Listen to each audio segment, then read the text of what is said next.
నమస్తే అన్న, అందరికీ నమస్కారం. కువైట్లోని వీధులకు ఉన్న పేర్లను అయితే మారుస్తూ ఉన్నారన్నమాట. వీధుల పేర్లు తీసేసి ఆ స్థానంలో సంఖ్యలను అయితే నెంబర్లను అయితే తీసుకొని వస్తూ ఉన్నారు.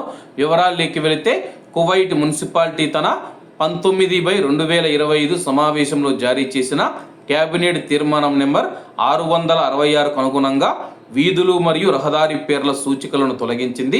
వాటి స్థానంలో సంఖ్యా గుర్తింపు చిహ్నాలను ఏర్పాటు చేయడం ప్రారంభించింది.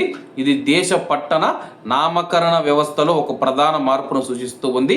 ప్రస్తుతం కువైట్లో 591 ప్రధాన మరియు ద్వితీయ వీధులు రహదారుల పేర్లను రద్దు చేయాలని కోరుతూ అబ్దుల్ లతీఫ్ ఆల్ మషారీ గారు నవంబర్లో ఆమోదించిన మంత్రివర్గ నిర్ణయం మేరకు మున్సిపల్ బృందాలు ఈ చర్యలు అమలు చేస్తూ ఉన్నాయి.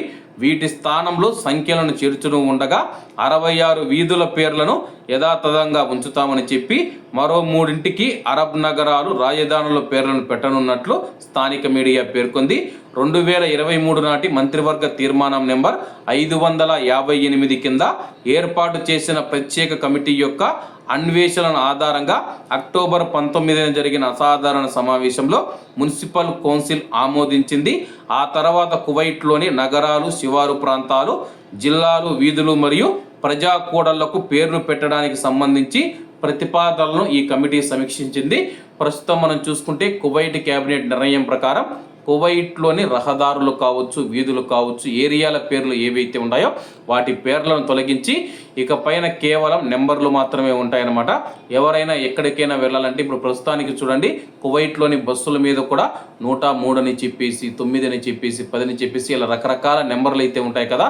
ఆ నెంబర్లతోనే ఇక పైన మనం ప్రయాణం చేయాల్సి ఉంటుంది. ఎక్కడికైనా వెళ్ళాలంటే ఆ యొక్క ఏరియా నెంబర్ చెప్తే సారు, అక్కడికైతే ట్యాక్సీలో అయినా సరే కానీ, బస్సులో అయినా సరే కానీ మనం వెళ్ళవచ్చు.